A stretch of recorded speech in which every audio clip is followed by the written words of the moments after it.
Bonsoir à tous et à tous, bonsoir à tous les suiveurs et à tous les inconditionnels de Grégoire. Homme sort, match Vidiana, Doreen débriefing. Maintenant, on va parler du jeu et des joueurs. Donc, on va parler du jeu de l'équipe nationale sénégalaise. Face au bloc bas, Aliou a opté encore pour les ailes. Sadio Mané à gauche, Ismaïla Sarr à droite. On a essayé de dribbler, donc on a essayé de casser le verrou, mais ça n'a pas été donc très concluant. Mais quand même, Ismaïla Sarr a réussi à prendre la profondeur. Donc, pour marquer, Ben Bibi, c'est une erreur.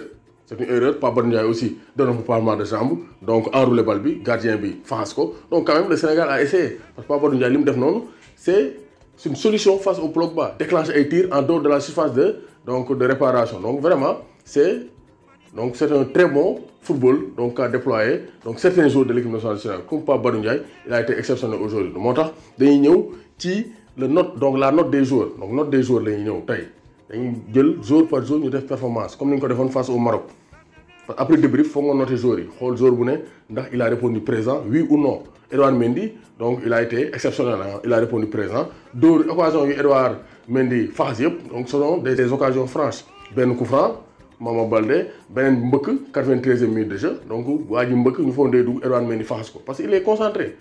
Comme Balou Fahason face à Manchester United, le titre de Rashford dans les derniers instants, Edouard Mendy, il est concentré, donc exceptionnel. Même si fin bi, il a bien sorti hasardeuse, mais ça fait partie du football. Tout peut ne pas être parfait. Donc Edouard Mendy, une note de 8 sur 10, il a été exceptionnel. Sur sa ligne de but, défense bi, donc l'axe central aussi, ils n'ont pas eu de problème hein, parce que sans le Noubari, donc Kouyaté avec donc Kalidou Koulibaly, donc ils ont été pris de vitesse par Mama Baldé, premier mi-temps, passe en profondeur, mais quand même après ils ont su gérer. Donc demain, nous avons 7 sur 10, donc ils n'ont pas eu d'opposition. Donc un attaquant pour les monosons, donc 7 sur 10. Sabali, même aussi Gourgolouna, même il a été brouillon, hein, mais il a été brouillon. Pour moi, Sabali, il faut l'amener à droite.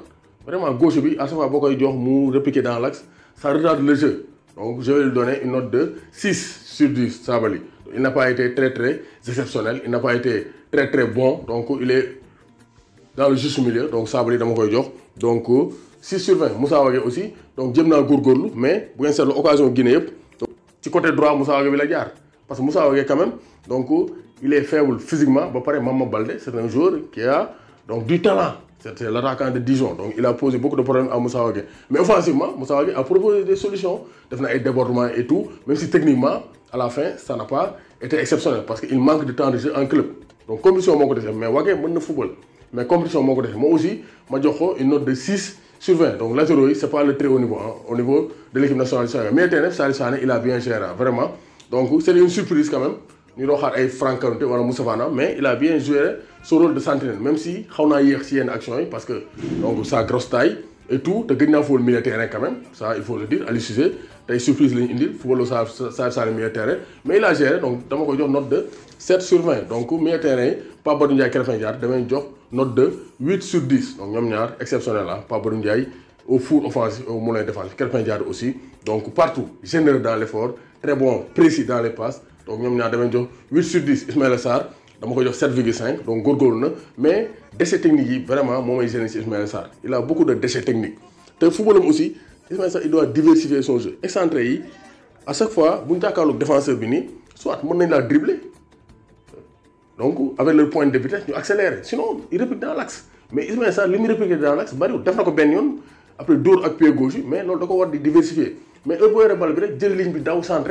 Donc, Ismaïla Sarr, il faut l'améliorer. Mais il est généreux dans l'effort et tout. Donc, un match correct, il a provoqué le penalty. Donc, il a la note de 7,5 sur 10. Donc, bien côté, c'est Sadio Mané, hein, exceptionnel. Il a apporté de l'assurance. Il a géré l'offensive de l'équipe nationale du Sénégal. Il a été l'animateur offensif. Théo Balbi, combiné. Donc, un but et une passe décisive. Donc, c'est l'homme du match. Donc, Sadio Mané, une note de 9 sur 10. Donc, c'est l'homme du match. Donc, il a répondu présent. Il a pris ses responsabilités. D'autres pénalty, il c'est une fierté. Donc, Habib Diallo, vraiment, bon, il n'a pas eu de très bons ballons. Donc, vraiment, il n'a pas été exceptionnel, Habib Diallo. Il n'a pas profité de l'absence de Famara Diédhiou. Il a été titulaire, mais il n'a pas beaucoup marqué de points. Donc, Habib Diallo, une note de 5 sur 10. Après les remplaçants, je ne vais pas les noter parce qu'il y a un temps de jeu nécessaire pour noter les. En tout cas, le jeu et les notes des joueurs de ce match, Guinée-Bissau, Séné, gaal donc victoire des Lions du Sénégal et félicitations à tous les supporters ah parce que ñëpp a ngi seetaan match di béggee Lions du Sénégal yi donc supporters yi ñoom sonn nañ dugguñ si terrain bi mais ñoo gën a sonn joueurs yi donc maa ngi di féliciter bu baax a baax a baax.